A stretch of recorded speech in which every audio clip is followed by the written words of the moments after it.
नमस्ते बच्चों। आज हम लोग कक्षा 6 का 13 पाठ दादा दादी के साथ पढ़ेंगे। इसके लेखक है नीलिमा सिंह। आइए पाठ की ओर बढ़ते हैं, कहानी की ओर। तो आज पिंकी और उसका छोटा भाई बिक्की बड़े प्रसन्न थे। 7 समुद्र पार इंग्लैंड से उनके हम उम्र भाई बहन राहुल व पद्मिनी जो आ रहे थे। यद्यपि जो उनके अपने चाचा श्री विपिन प्रसाद सिंह के बच्चे थे, फिर भी पिंकी व बिक्की की उनसे कभी अभी अब तक मुलाकात नहीं हुई थी। पूरा परिवार अतिथियों के स्वागत की तैयारी में लगा था। दादा दादी, पापा मम्मी और पिंकी बिक्की ही नहीं, घर के नौकर, दाई, माली, चौकीदार इत्यादि सभी कई दिनों से घर की सफाई में लगे थे। राहुल व पद्मिनी को अपने नए संबंधियों से मिलकर अच्छा लगा। दिन भर परिवार के लोग का आना जाना लगा रहा। रिश्ते के ढेर सारे भाई बहन, चाचा चाची, दादा दादी, फूआ फूफा इत्यादि इससे प्रथम बार मिलकर बच्चों की भेंट प्रथम बार बच्चों की भेंट हुई। अच्छा, यही है तुम्हारी बेटी, कितने बड़े हो गए हैं ये दोनों, लगता है बेटी माँ जैसी है। वही नीली आंखें और काले बाल, बड़ी सुंदर निकली है। अच्छा किया इन्हें हिंदी सिखाई, नहीं तो हमारी बात समझ न पाते। अच्छी ट्रेनिंग दी है इनको, जैसे इत्यादि शब्द कानों में गूंजे थे। डर गर्व से फूले न समाते। पद्मिनी और राहुल को भी सबका आकर्षण का केंद्र बनकर खूब आनंद आ रहा था। इतनी प्रशंसा व प्रेम देने के लिए इंग्लैंड में कोई नहीं था। मम्मी के केवल एक अविवाहित भाई थे, जिनसे 2-3 वर्ष पहले मुलाकात हुई थी। एक ग्रैंडपा नाना थे, जिनसे क्रिसमस के समय एक एक उपहार मिल जाता था। नाना के अपनी पहली पत्नी अर्थात मम्मी की मां की मृत्यु हो जाने के पश्चात दूसरा विवाह कर लिया था तथा अपनी नई पत्नी के साथ ही रहते थे। कुल मिलाकर 2 रिश्तेदार थे और उनमें भी भेंट कभी कभार होती थी। शाम हो गई, आज फिर बिजली गायब थी। ओहो, I am so sorry, Pinky ने मुंह बनाकर कहा। तुम सोचोगे कैसी कंट्री है इंडिया। पद्मिनी केवल मुस्कुरा दी, पर मन ही मन वह सोच रही थी, अजीब बच्चे हैं पिंकी और विकी। अपनी भाषा होते हुए भी वे न जाने क्यों सदा अंग्रेजी ही बोलते हैं। उन्हें मालूम था राहुल और पद्मिनी दोनों भाषा भली भांति समझ लेते हैं, फिर भी वे अक्सर इंग्लिश में क्यों बात करते हैं। पद्मिनी और राहुल यहाँ आते समय प्रसन्न थे। उन्होंने सोचा था भारत में हिंदी का अच्छा अभ्यास हो जाएगा, परंतु यहाँ कोई भी ठीक से हिंदी नहीं बोलता था। बीच बीच में अंग्रेजी, यही नहीं, अक्सर विकी पिंकी आपस में भी विदेशी भाषा का ही प्रयोग करते थे।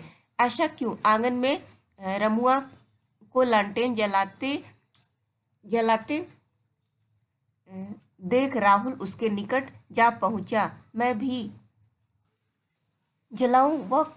कह वह अब उसकी मदद करने लगा। जब पेट्रोमैक्स की लैंटेन झक से जल उठी तो उसे बड़ा आनंद आया। वह लैंटेन उठाकर दादी के पास गया। लैंटेन लाओ बेटा इधर। दादी की खाट बाहर पीछे की तरफ बिछी थी।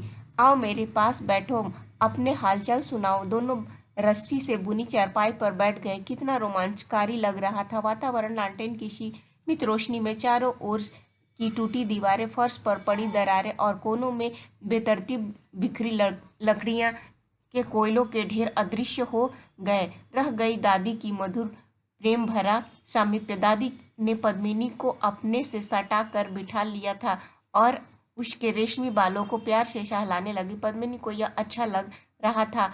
बाहर काली रात के साये में मेढकों का टराना सुनाई दे रहा था। न ऊपर नभ में ढेर सारे तारे छिटके थे। पद्मिनी को लगा जैसे वे किसी बीते हुए अतीत में पुनः आ गए थे।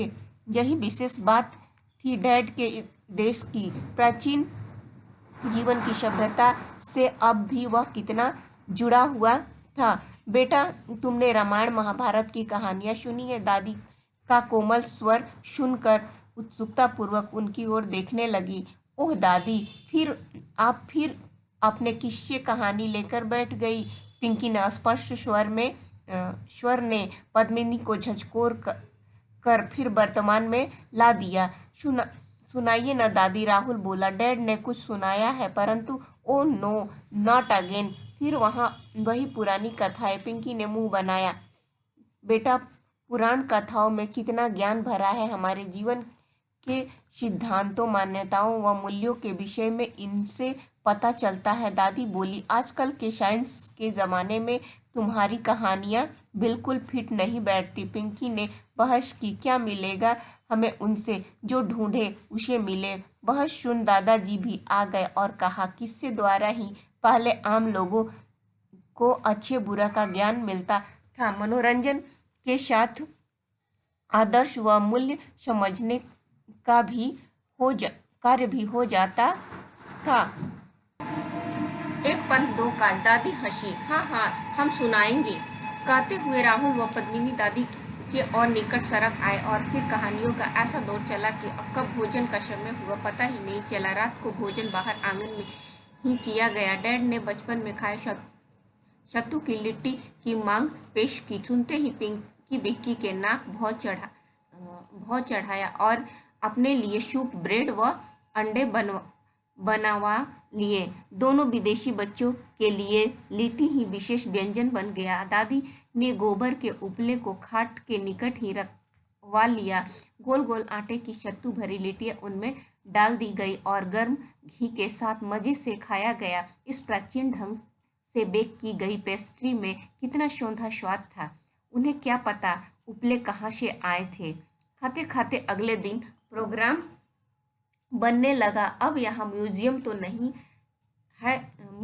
है नहीं। पिंकी बोली, क्या दिखाऊं तुम्हें, हमीरपुर छोटी जगह है। अब मुंबई दिल्ली होता तो शायद होता तब अच्छा लगता। उन्हें देख पता चलता इंडिया कैसा है, कितने स्मार्ट और पढ़े लिखे लोग हैं यहाँ। हमीरपुर देखकर लगता है कि तुम किसी गांव में आ गए हो। विक्की हंसकर बोला, मुझे रोचक लग रहा है सब कुछ। पद्मिनी ने गंभीरतापूर्वक आश्वासन दिया, मेरे लिए तो सब एक बड़ा एडवेंचर है। राहुल ने खुश होकर कहा, रात के अंधेरे में बाहर बैठकर खाना पकाने और खाने में कितना मज़ा आया। लालटेन जली है, नीले आकाश की छत है और यह रस्सी की बनी अजीब सी चारपाई है। पर मैं सचमुच का एक गांव देखना चाहूँगा। गांव बिकी उछला, हमीरपुर भी विलेज ही है। नहीं, पिंकी ने समझाया, इसका मतलब रियल विलेज से है। यहाँ लोग केवल हट में रहते हैं। हमारे आसपास कई ऐसी जगह है, चलो कल इन्हें दिखा दे।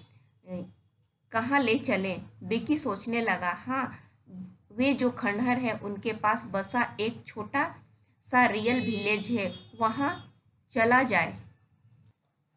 पद्मिनी की नीली आंखें रोशनी में चमक उठी। खंडहर यानी टूटे फूटे ध्वस्त मकान कब के हैं? क्या वे बहुत प्राचीन है? वह उत्सुकता बस उछल कर खड़ी हो गई। उसकी उत्सुकता देख पिंकी हंसने लगी। इतना सब कुछ हमें नहीं मालूम, हमने केवल दूर से ही उन्हें देखा है, पास जाने का कभी इच्छा नहीं हुई। टूटी फूटी दीवारों को देखने में मेरी रुचि तो नहीं है। मुझे है, पद्मिनी बोली, मैंने बताया ना, मुझे इतिहास में विशेष रुचि है। पुराने खंडहर में खोज व अन्वेषण करने में अनेक बार पाठशाला से गई हूँ। हमने काफ़ी अध्ययन भी किया है इस विषय पर, किस प्रकार प्राचीन भग्नावशेष पर खोज की जाती है और समय व इतिहास की जानकारी ली जाती है।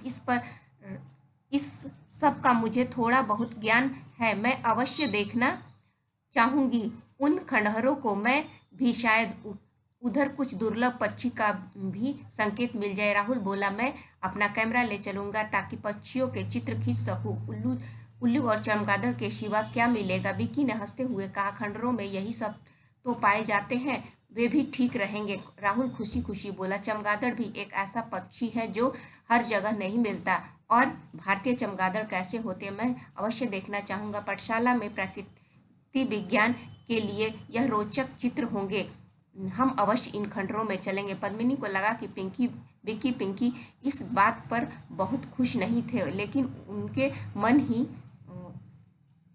उसने मन ही मन तय कर लिया कि खंडहरों को अवश्य देखेगी। यदि वे नहीं जाना चाहेंगे वह और राहुल ही चलेंगे। उन्हें हिंदी आती ही थी, कोई कठिनाई नहीं होगी। नक्शा देखते हुए वे स्वयं घूम आएंगे।